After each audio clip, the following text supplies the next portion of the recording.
Eve's Guide for Regular Guys. Tips and advice on developing confidence, embracing your style, and attracting the love and sex you want.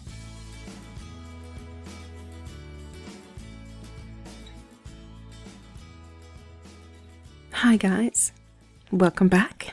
Thank you for joining me. I hope you're all doing really well. Okay, I'm just going to jump right into it this week because that's just the way I roll.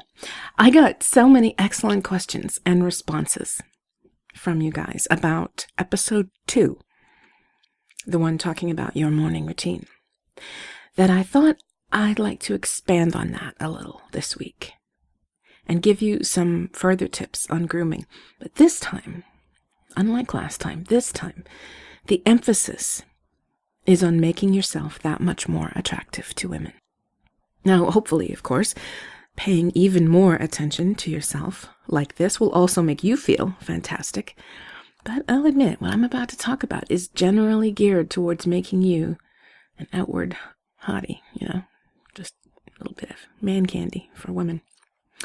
The reason I believe this aspect of your whole image is so important really just comes down to my personal experience and having known and talked with lots of female friends in my life. We all tend to agree about the general things that we like in a man and what we don't like. And so I think it's safe to say that for a lot of women, the things I'm going to talk about are way more important to us than whether a guy has a six-pack or whether he dresses like a star, Now, of course, every woman will have her own preferences about certain things, of course. But these things that I'm going to talk about are what I consider basics that I think all men need to think about if they want to start catching women's eyes. Again, you don't have to be movie star good looking or really ripped or sex on legs. Just think about all the various women that you find attractive for all sorts of reasons. They're not all models or movie stars. And women don't require that of the men that they find attractive either. We do look for certain things, just like you do. And so this is just to help guide you in that direction. Okay, so I bet there are things women love about men that you have no idea about. I bet if someone asked you what you think women really like in men, your mind would immediately go to their dicks, their ass, their muscles, right? And, while this can be true, sure, there are a lot of other things that women like about you, about every guy. And you can really use these things to your advantage. You just have to know about them, right? So let me start here. One thing women tend to really like about men is their hair. Now let me stress, you don't have to have hair to be attractive to women. Not at all. Some of the sexiest men I've ever seen have been either losing their hair or completely bald. A lot of the movie stars are completely bald or balding. It doesn't matter. It is in no way a negative to not have hair. Okay? Please, let me stress that. In no way is it a negative. But men who do have hair, honestly, I don't know what it is, but you guys, you're so lucky. So many of you have hair that women would kill to have. The texture of it, the silkiness of it, it just drives us crazy. Your hair and your eyelashes and your eyebrows. I bet you've never even thought about your eyelashes or your eyebrows, have you? It's okay, most guys don't, but women do. We think about our eyelashes and our eyebrows all the time. And so we are naturally more likely to take a gander at yours. And while there isn't too much for guys to do about their eyelashes, because I know you don't want to wear mascara, you actually can make sure your eyebrows aren't out of control. I just read that Leonardo DiCaprio flew in an eyebrow artist. Didn't know there was such a job, did you? Eyebrow artist from Australia to LA to do his eyebrows for the Oscars. Okay, that's a bit excessive, I agree. But, if you're the kind of guy who has bushy eyebrows or tends towards a unibrow, like Bert from Sesame Street, you don't actually have to go to a salon or anything. You just have to trim it back a bit. Make sure you don't look like a mad scientist. There's a link to a good video about this in the description. It's worth checking out. It's easy to do yourself. It's painless. You can do it once a week. And most importantly, it helps frame your eyes, which is where you want women to look. Now, obviously, the same attention should be paid to any stray nose hairs or those little ear hairs that sprout up, especially if you're an older guy. I'll get to your beard in a minute if you have one. But let me just stick with your crowning glory for a minute here, your lion's mane, your head of hair. Everyone, absolutely everyone, can benefit from a dandruff shampoo. Just because, as I said about skin in the second episode, it's always coming up to the surface and flaking off for everybody. So these shampoos are good at getting rid of that layer of dead skin. There's all kinds of shampoos. You likely have heard of them. They have different ingredients, but apart from Nizoral, they all work the same way. You can try Nizoral if you want, but that's more of a fungus type thing. Otherwise, the standard ones for just general dandruff are like Head & Shoulders, Selsun Blue, Neutrogena, T-Gel. They're all good if you don't have a skin condition that needs something stronger. They're pretty good too as shampoos go in terms of leaving your hair soft. So in many cases, you can just use a dandruff shampoo once a week in addition to whatever other shampoo you like, just to keep the flakes at bay. Now, maybe as a guy, maybe you're not into conditioners. Maybe you think it's a girl thing. Maybe you think any kind of moisturizing, which is really what a conditioner is, it's just a moisturizer for your hair. Maybe you think it isn't for men. Well, I'm here to tell you, no. Sorry, you're just wrong. You're just wrong, sorry. It's important to condition your hair for a few reasons, not the least of which is that shampooing actually strips your hair of its natural oils. And so you have to replace them, in a sense, with a conditioner. And just so you know, there's no such thing as a 2-in-1 conditioner. It may say so on the bottle, but it's a lie. They're lying to you. These two things are opposite in nature. They do completely opposite things. So if someone has manufactured a shampoo with a bit of silicone in it or something, it's not going to be very good at doing either. Okay, it's not going to be a good shampoo or a good conditioner because it can't be both. So get a separate shampoo and conditioner. Okay, so what kind should you get? I know. You go to the drugstore, and especially in the hair care aisle, which is mostly aimed at women, I'll give you that, there are about 1 billion conditioners, all promising the moon and stars, with floral this and botanical that and keratin what's it and hydrolyzed silk and all that stuff. I know, it's daunting. I've probably spent thousands of dollars on conditioners in my life at this point, so I feel you, buddy. I do. Anyway, I'm here to help you with this. The good news is the type of conditioner usually doesn't matter that much. For guys with what I'd consider average hair, meaning it's just straight, relatively shiny, no real problems, you can pretty much grab anything. You lucky devil. Get something you like the smell of, leave it in for a few minutes while you shower, and rinse it out. That's it. But if you're someone like me who has curly hair, wavy hair, dry hair, or thin, kind of fine hair, conditioner is more important for you, as is the technique that you use. If you have curly hair, wavy, or dry hair, here's what you need to do. First of all, I want you to commit this saying to memory. Squish to condish. That's great, isn't it? Squish to condish. What it means is, when you're conditioning your hair, I want you to put enough conditioner in it that when you squeeze your hair with your hands, you feel the conditioner squishing out. There's that much conditioner in your hair. I want you to saturate your hair with conditioner. Just load it up, Don't listen to the bottle. Dump a whole bunch of it on your hair. Your hair is dying of thirst. Think of it that way. Okay, you need to drench it. I would even recommend specialty products for curly hair, like the Shea Moisture line or Apogee. I've put links down in the description. They are amazing for curly or dry hair. And they aren't girl products. You don't have to worry about your roommate seeing some Victoria's Secret pink thing on your bathroom shelf. They're very neutral. Use a lot of it. And if you have medium or longer hair, make sure you work that conditioner in from root to tip. Leave it in longer than the bottle says. Remember, thirsty hair. Now, when you've rinsed it all out, here's a little tip that we curly girls know. Finish it off with a cool water rinse. So you get all the conditioner out, okay? Your hair's completely squeaky clean, not a drop of anything left in it. This is when you're going to make the water cool, not freezing, and do just a final once-over rinse with it. This is amazing. This closes down the cuticle of the hair shaft, making it look shinier when it dries. It's a tip. Seriously, you got to do this. It's awesome. Then, when you get out of the shower, you can wrap yourself in your nice fluffy towels, your Egyptian cotton towels. But here's another tip from the curly world. Don't use a towel on your head. On your hair, I should say. Use a cotton t-shirt. 100% cotton. Just any old t-shirt's fine.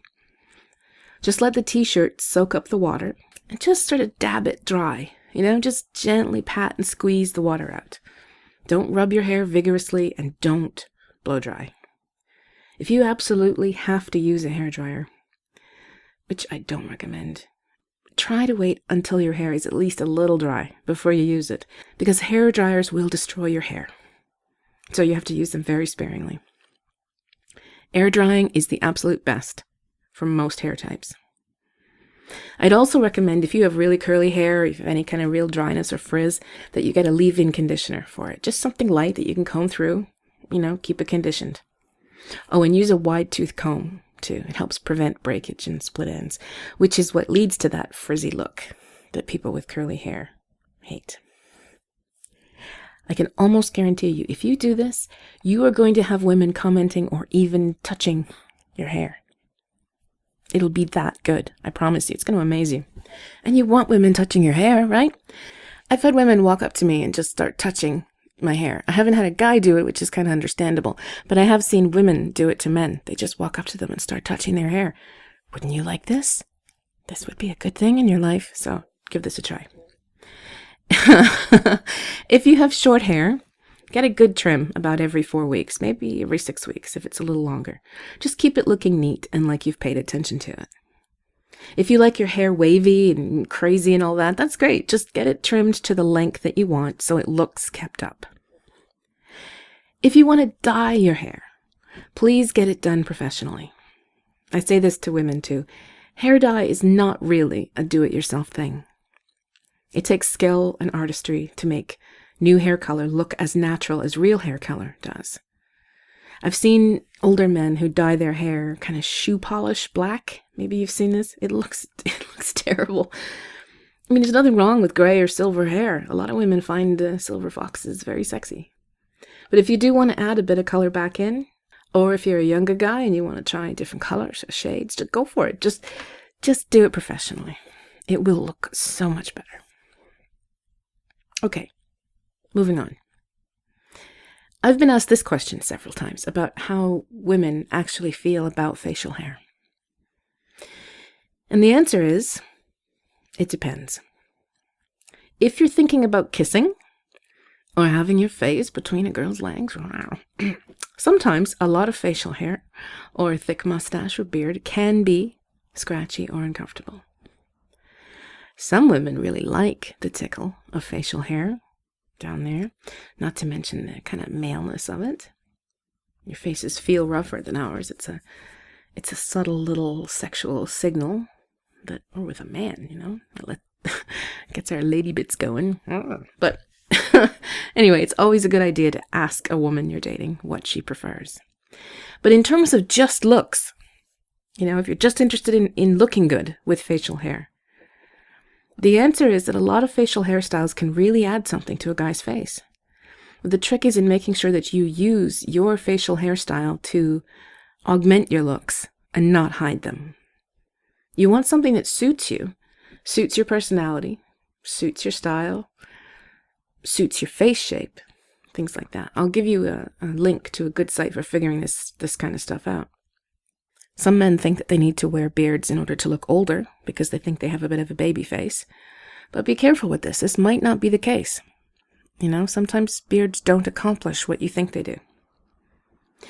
And as with anything else to do with hair, keep it neat, trimmed, clean, and moisturized. Don't just go all Grizzly Adams and like ZZ Top, let it all grow out without ever doing anything to it. It's a part of your face, the first thing people see. And how you wear it will say a lot about how you feel about yourself. I know a lot of bigger guys tend to grow out their beards because they want to hide a double chin. To which I say, don't do it for this reason. Don't try to hide yourself behind a beard. If you want to grow a beard because you like it, great. If you like the look of it, feels good for you, great. But don't do it to hide. You don't need to hide. There's nothing wrong with you, your face, your chin, your chins, whatever. Sometimes it's very obvious a guy is using a beard to hide what he considers a flaw. And in those cases, the effect is completely ruined. So by all means, grow a beard if you're comfortable with it and you like it, but love yourself enough to show your face to the world, even if that face is a little rounder than others. Now, the carefully crafted stubble look is a lot harder to pull off because you're not dealing with a static thing. Your hair is growing daily. And so if you want to maintain that 3-day stubble look, it's going to take work. Now, it can look awesome on some guys, so if you like it, it's worth the effort. But keep in mind, women can tell the difference between someone who is cultivating a stubble look and someone who's just too lazy to shave. Okay, a few more points about hair. Wow, I had no idea there was so much to talk about. Hair, but anyway, it's okay. Some people will tell you that men should shave their chests and their backs in order to avoid the whole gorilla suit thing. Now, I tend to disagree with this. It's a personal choice, of course, so do what you're comfortable with. But I want to dispel the notion that women don't like hair on your upper body. We do. In general, we're perfectly fine with chest hair and back hair. It's not a big deal for us. And in fact, many of us like it. The only thing I would say is that if you tend to wear V-neck shirts or open neck shirts a lot, you might want to trim back anything that kind of goes wild up your throat and looks like it's, trying to strangle you. But you don't have to get your whole chest waxed. It's painful, it's expensive, and it's just not an aesthetic that women insist on. It can look nice in photos or videos sometimes if a man has a really sculpted body.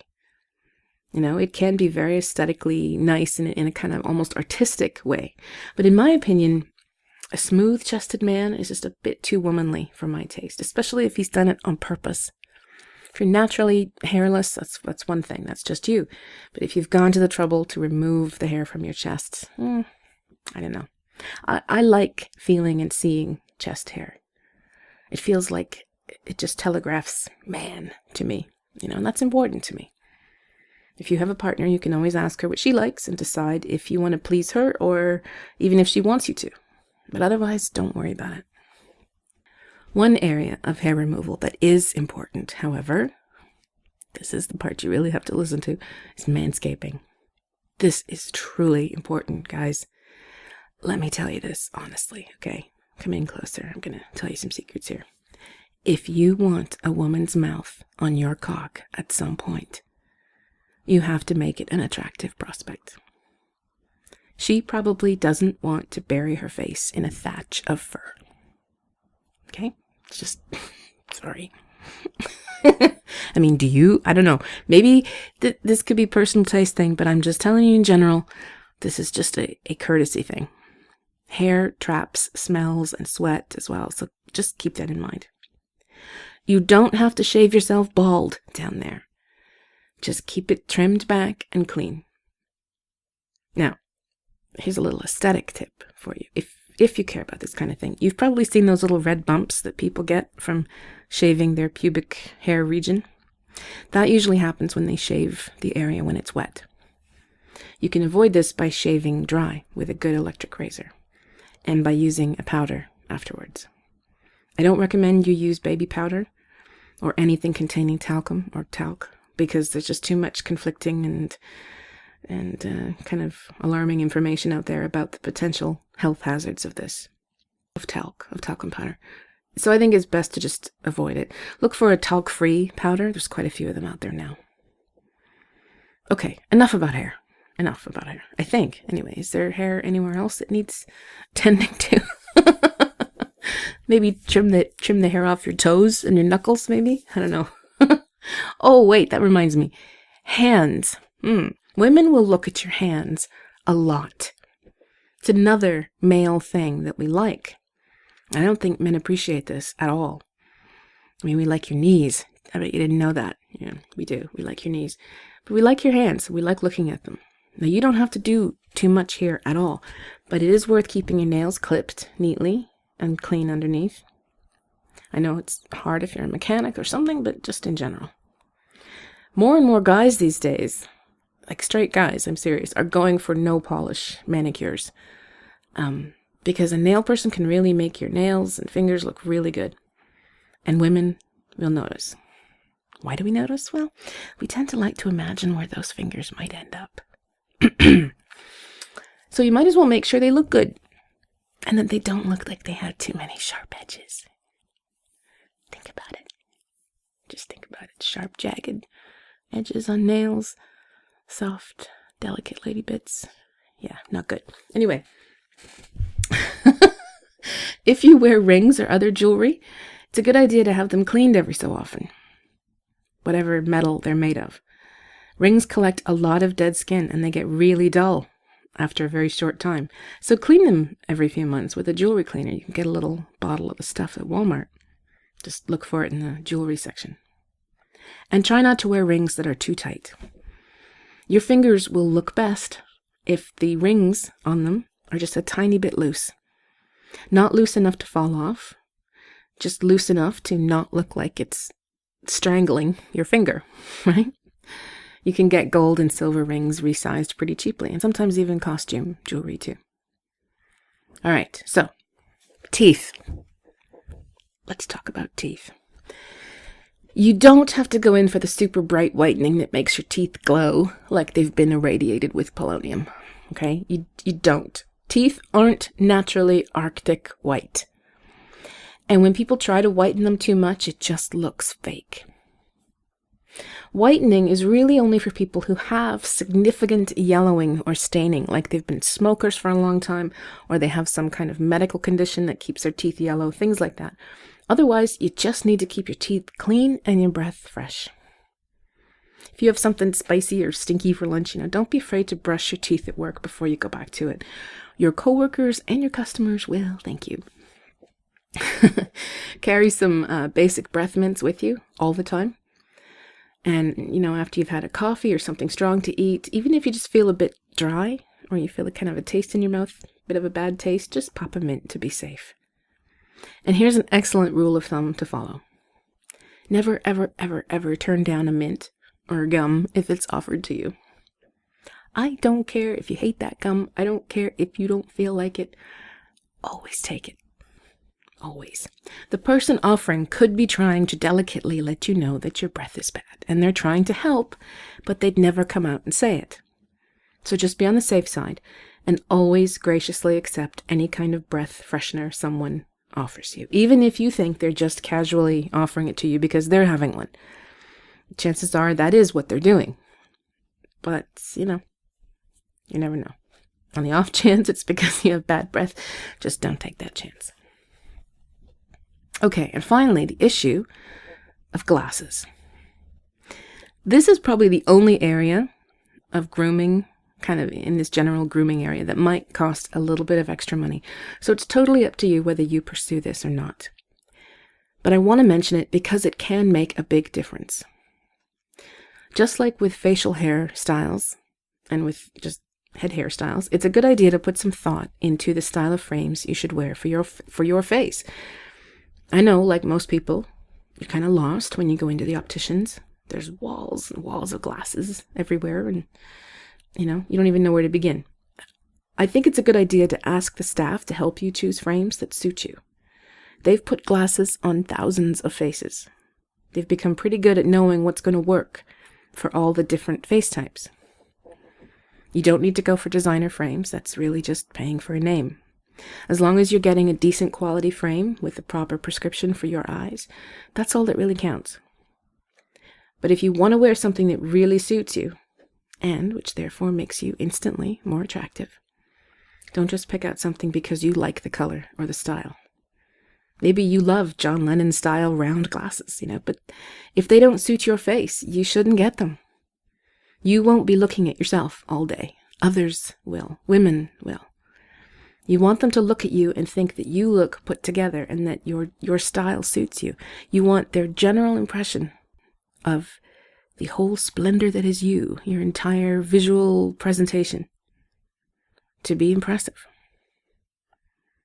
Now, this is the same for clothes, which I'll discuss in another episode. But for now, just remember, when you're shopping for outward things, as I call them, the external, outward-facing things that other people will see, but which you yourself don't see that often, unless you look in a mirror, personal preference and taste really has to take a back seat.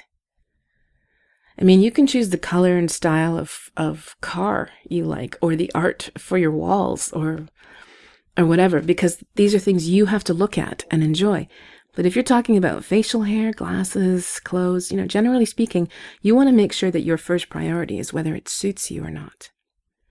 Maybe you aren't crazy about the color light blue, let's say. You wouldn't want a light blue car, But if light blue just looks spectacular on you, if it brings out your eyes and goes with your skin tone and makes you look awesome whenever you wear it, then who cares if it isn't your favorite color, right? This is how I want you to think about outward things, including things like your glasses. If a certain style or color really brings out your eyes or suits your face, sometimes some frames can thin out a wide face, or they can fill out a thin face, for example. You have to at least consider it, even if it's not your personal favorite. And just like with clothes shopping, consider taking a woman that you're close to with you when you pick out your glasses. Ask her for your honest opinion. Let her guide you as to what really suits you and what she thinks women like to see. Do this for sunglasses too. Make the shape and style suit you. Don't just grab anything at the dollar store. Don't get those wraparound bug glasses Bono wears, or those Tom Cruise Top Gun aviators because you think they're cool. They have to suit you. They have to look good on you and your face and suit your style. I've linked to a couple of great sites where you can upload a photo of yourself and do a virtual trying on of different kinds of glasses. It's a lot of fun, and you'd be really amazed at how different a pair of glasses can actually make you look. You'll see it for yourself. It'll be really obvious. So it might help you better choose next time. So that's it for this episode. Thanks again for joining me. I'm really proud of you for investing this time in yourself and giving these ideas some thought. Join me again next time, and remember, you're an attractive, interesting person worthy of love, and you're well on the way to finding it. Bye for now.